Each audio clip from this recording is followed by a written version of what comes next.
Good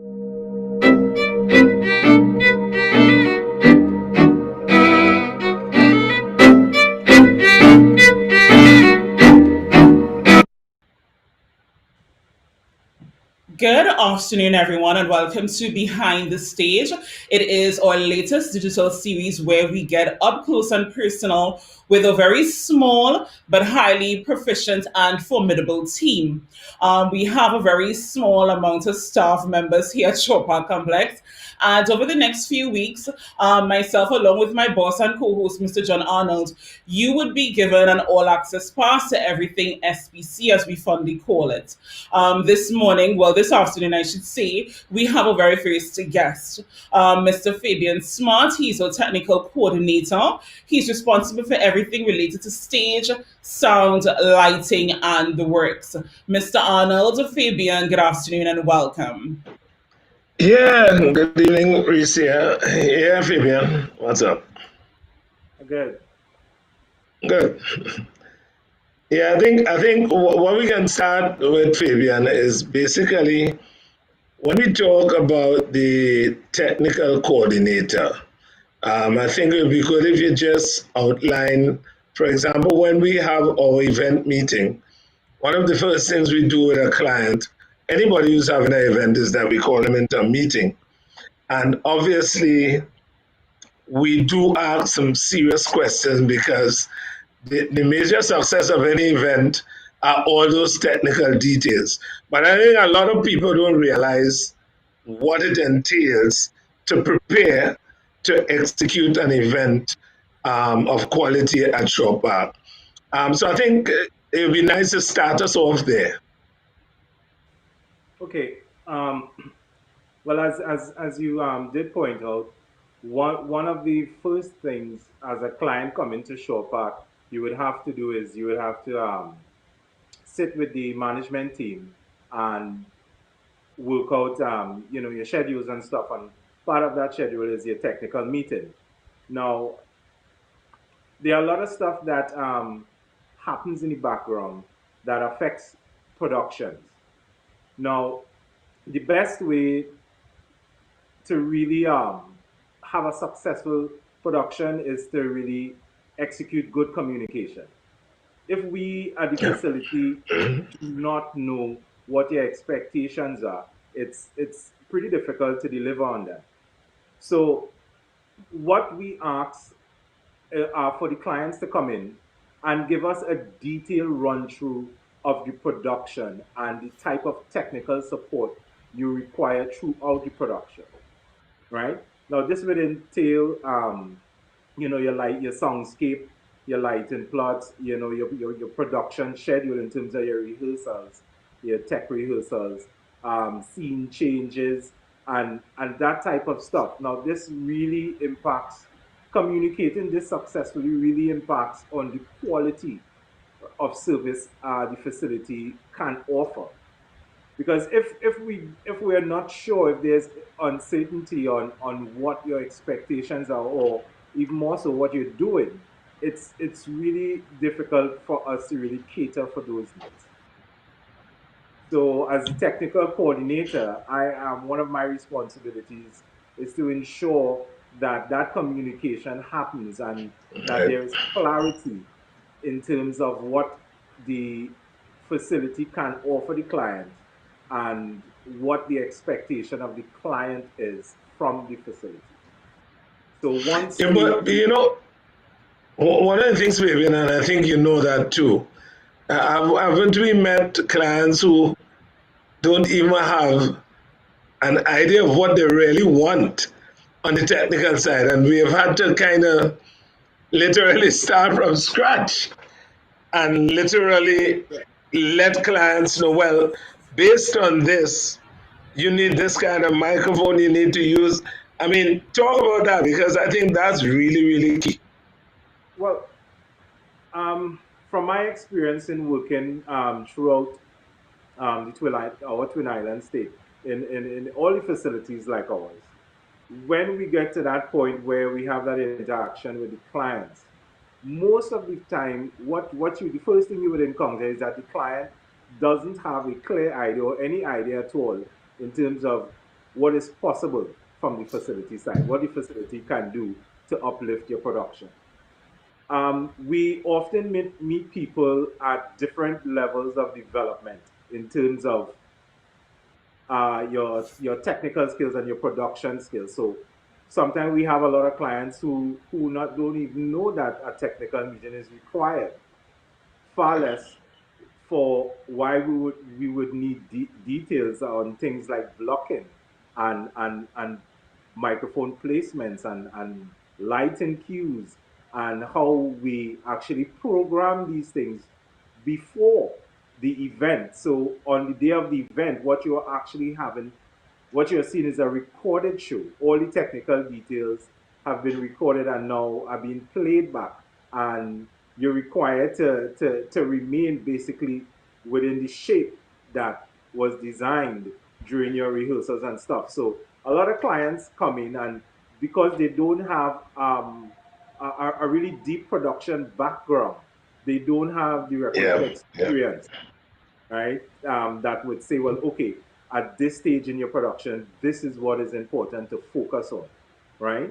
I need to get these details out and clear, So they don't have that type of background and experience. So um, at the facility, what we try to do is interpret what the client yeah. is really saying. And sometimes we have to, as we often say, we have to intervene to save the client from themselves because there are times some of the way the client wants to proceed, right? We can see from miles that this is going to end in some sort of technical difficulty. So we intervene and, we say, look, we get what you want to do. But if you try to do it this way, most likely this is going to be the outcome and this is not what is desired. So I think you need to make a change here or there, or you need to insert this, or a lot of the times too, we get in and we say, okay, we can embellish the vision you have by doing this and adding these details to it, right? Because again, a lot of people don't know what these facilities are capable of, right? Because Yeah, yeah. Shore Park is the first facility of its type in Tobago, and I can also say that there isn't another facility like it also in Trinidad. So a Yeah. lot of people Um, come, they need that guidance. yeah. Ricia, we have some footage, of course, for our viewers. The stage. Talk a bit about the stage because unlike Napa and Sapa and Queens Hall, those are fixed stages. But we have a modular stage. We need to talk about that. Go Right. ahead.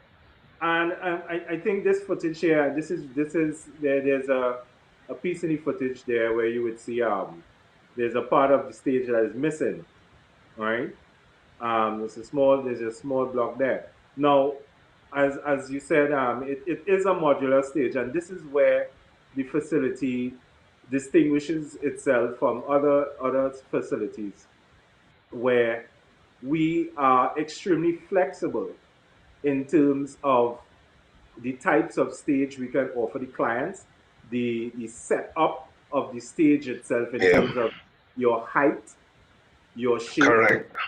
right? And these things augur well with when you have productions moving from, let's just say, from Trinidad to Tobago, or sometimes from other parts of the world, where we have this flexibility, and that offers us a lot of variation, right? So off the bat, I can tell you, Well, I see. We're looking at the rig here with the flies. Maybe you can talk about that too. right, and it works together. The rigging system we have a very state of the art rigging system. It's ETC Prodigy system, right? It's 22 motorized bars that have variable timing, which is really important for if you're doing plays and stuff like that, so you can have your flies come in timely at particular timings and at different speeds.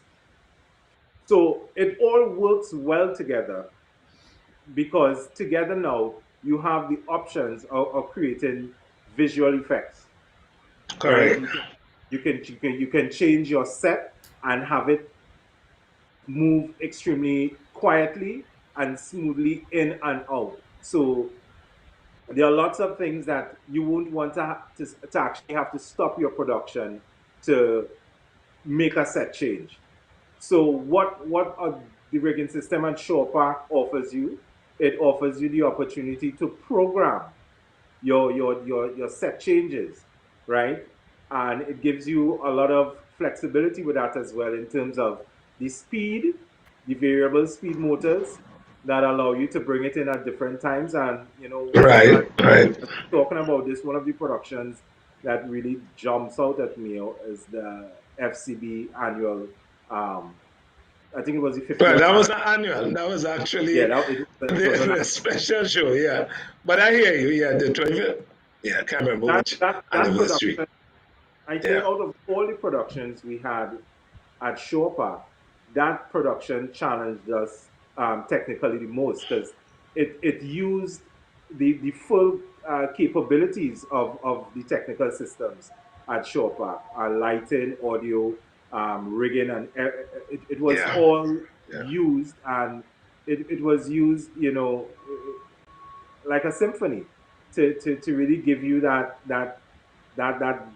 great effect that the show had on the viewing public. So those are the things that I think that really stand out about the rigging system and the modular stage that we have.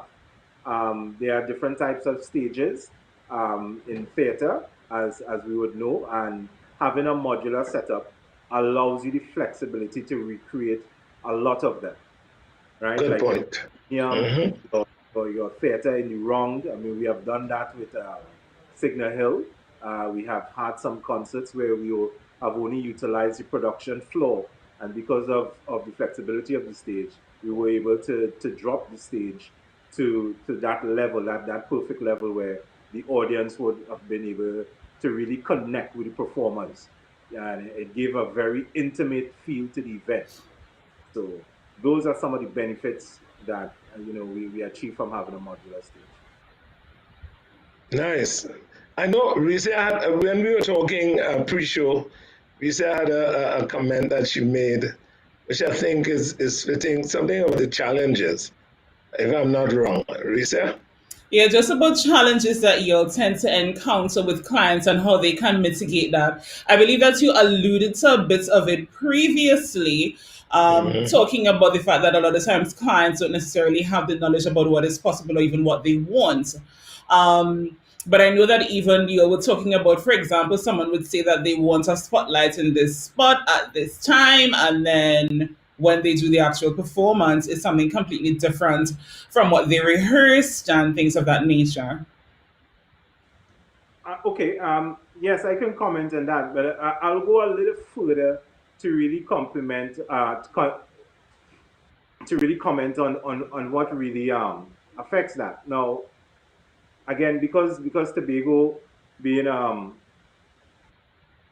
new to the theater stage, right? Right, right. Mm-hmm. Yep. What you see lacking is the pre-production um, things that should be worked out before you actually come to the venue.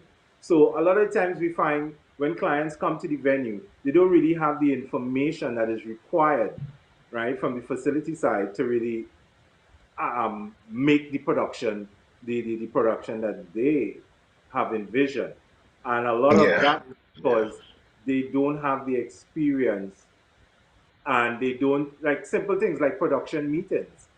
Those are things that are required to happen pretty regularly to update all your production staff on changes. And you find that a lot of the production staff, when they get to the venue, right, they for themselves, all of them are not aware of changes that happen. So sometimes we have information that people who are actually performing in the show may not have. And the importance of this information sometimes is seriously, overlooked. Case in point, we have a situation where, like, take for example the Queen show, right? for heritage, where we have, different individuals performing their talents, and they require, or sometimes request, very specific technical support. Case in point, lighting and spotlights, and after the rehearsal stage where you need stage lighting, Yeah. likewise for you to be, in particular areas at particular Yeah. times in accordance with the cues that were recorded. You would find now you're firing back the cues, and the person is nowhere to be seen where the light is, Yeah. or where the microphone stands are placed, because some people simply think that, we just put the microphone stand there because we had to put it Correct. somewhere. But there is some thinking, because we don't want it close to the stage monitors to have feedback and stuff like that. Sometimes you didn't rehearse standing where you were standing, so the engineer would not have known that in that area they would give you feedback so he can, adjust the frequencies, right? So we have a lot of these small things that an unprofessional performer might think that, oh, this is insignificant, and we will just tell them this on the fly, because we have there's also a method, right? When we do theater, where we do it, a lot of it on the fly is on the fly. Now that is the most commonly adopted method, because it's easy, but actually to to have it done right, you actually need to be professionals, Yeah. right? Yeah. So you can have that kind of improv in your production, and it has been done a number of times, but you need to know what you're doing. You need to have a background in it, where you've been performing for a while, so you know the basics. You Yeah. know the basics. You know where you feel light, right? Because you really, for your face to be lit, you need to feel light on your chest. That's how you know your face is being seen. If you're feeling the light on your face, that means your head is Yeah. being lit. Yeah. And it's Yeah. basic things like that that you learn as you go, if you haven't been formally trained. So I think, and I take note of that. One of the things I think we never got to talk about are those 30-foot doors behind. When the Tobago House of Assembly had Mr. Dorset, the architect, build, there was a lot of consultation, and one of the things was about entrance. You wanted the place to be so multifunctional that we had to have access at the back for large costumes, for large steel band entry. I mean, all that was taken into consideration when we figured out that we needed to have a wide entrance at the back. And that's how we had the two 30-foot purple gates at the back. And I think we have seen the advantages of having those two doors. Maybe you can talk a bit about that. I know we have some footage also. well, as you said, I mean, these doors not only give you great access for large costumes and large vehicles for loadings, but also it lends to the actual design of the facility. Now, case in point, there are other facilities with similar doors, and I remember a few years back, when they were I don't opening. mean to cut you, Fabien, but I see the footage is running to some of the dressing rooms. Maybe you should talk about that one time as you're going. Yeah.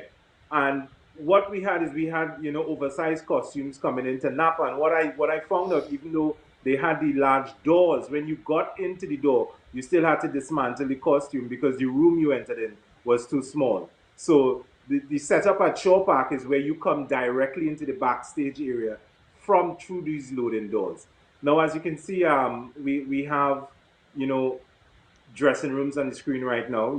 We have a number of dressing rooms at Shaw Park. What we're seeing here is the male dressing rooms and the female dressing rooms, and which is also connected to the green room area. And this is another key feature of the facility, where we offer a green space in the dressing room area, where you can furnish it for your entertainers and them to perhaps relax before they get on the stage. Now, all we have star dressing rooms as well, right? That is really kind of designed for an individual or a group, your leading group performing at the facility. And then we also have dressing rooms that, as you'll see coming out here on the right, we have these larger dressing rooms that are more designed for groups, large dance troops and stuff like that, where we have closets, counters, you have your wash facilities, everything. So it's all in one. It's excellent. It's comfortable. It's fully air conditioned as expected, right? We have showers in the single dressing rooms, so we really offer a nice level of comfort to our performers, all performers coming at Shore Park. And again, because of the design of the facility, we also have used the backstage area to construct temporary dressing rooms where we have Yeah. larger events with over 100 people.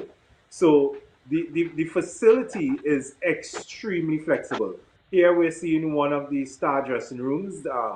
This is situated stage left, and we come back out to the production floor. And just from this view, you can see the area I'm speaking about that we have used in the past to construct temporary dressing rooms. And as we look at the stage again, we have another feature that our modular stage offers. We have ramps, right? We have access ramps to the stage as well as stairs. So the access ramps, of course, very useful for handicap people, persons needing to get to the stage, and also large costumes that have wheels on them, right? So that you can comfortably get to the stage. These ramps can be adjusted. We have done it from the back. We have done it from the front, and basically Yeah. there's a lot of configurations that we use based on the production. So it's always tailored to the production. So, and I think the more flexibility we can offer, it offers well for the producers and the production itself. What was the excitement? I was excited by the way. What was the excitement you experienced personally with the Chinese embassy when they brought the dance troupe here? I think you had some. I think so far, from a technical, you as a technical person in lighting and so on. I know you had that was your kind of joy moment to see you can't speak the language, but the Yes, language of lighting, you all were able to do it. Talk about yeah. that. The technical jargon is a universal jargon because in that scenario, both my the audio engineer and myself, we had to communicate with the Chinese contingent who apparently didn't speak a word in English, and actually they came in hours before the event to program the lights and audio for the event. So there wasn't much time, but I was quite surprised and pleasantly surprised too in terms of the ease in which we got through it by just, you know, one word, computer light, things like that, and you automatically know, well, okay, I know they when they say computer light, they're talking about an intelligent fixture here. So it's going to be either this one or this Uh, one. And it was so, for me, I was pleased because I knew I was on point and on the ball in terms of what I was doing technically, because that was it. If it is, you can only communicate an idea through one word or sometimes just pointing, right? So yeah, that yeah. I was on point, and we at the facility on point in terms of our technical skills and the level that we operate at the But facility. I think even more importantly for me for that was the fact that they were able to send you the lighting design on script and they were able to send you the sound design on script. And you Correct. guys interpreted, I mean, perfectly. And so when they came, it was kind of easy.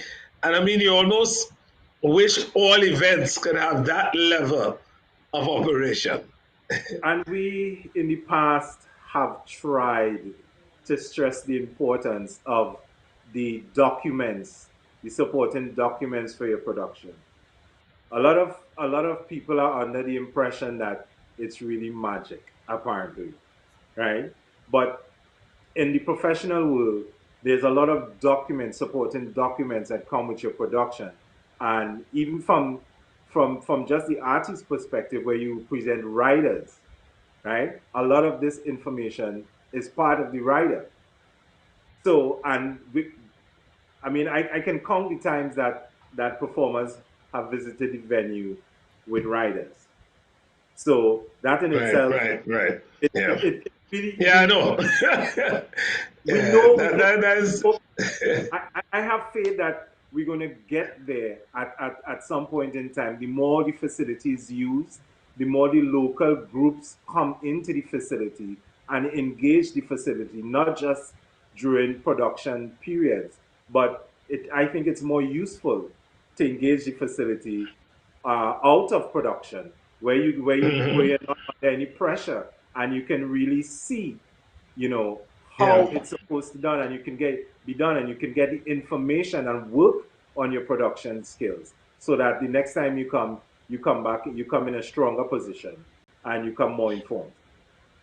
Talk about the sound booth and talk about the sound system. I think we have some footage too, but I think talk a bit about that. Um, the sound booth We where it operates. Yeah, go ahead. we our tech boot, control boot, is it's smack middle, right, of the auditorium. So it really gives you a perfect view of the stage, and you are in the middle of the line array system as well. So we also in the middle of that as well. So it really, that's the area that is really restricted for the technicians. That's where the technicians meet. That's where we would work out the programming for your event. That's where we would communicate with the backstage area and the amplifier room area. Now, the equipment, you note that you're not seeing the consoles and stuff. The consoles are being serviced at this time, so that's why it's not in the frame. But the systems we run at the facility, our audio system is Electro Voice. We also That's the use, line array I'm seeing there, right? yes, that's the binary system that's in front of us there. So it's a very powerful system, right? It caters for, if you have the seating capacity, which is about 4,800. If you have that, let's say 5,000. If you have the full seating capacity, right? It caters for that you can have, because bodies in seats absorb energy, and sound is energy. So our bodies does really also absorb a lot of sound. So the system is powerful enough to overcome that, right? And it's good enough that even when you play it at low volumes, it is pretty clear. Lighting system, we use is a ETC system from end to end, meaning from console to fixture. It's all ETC, and we think our philosophy is end to end systems like that give you the least amount of trouble, and when you update, it's shared throughout the system. The audio console we run are the Midas Pro 6 console, stage console, and front of house console. What we're looking at here is the ETC Demarac. The Demarac is really the brain of the whole lighting system. It provides power and all the intelligent information.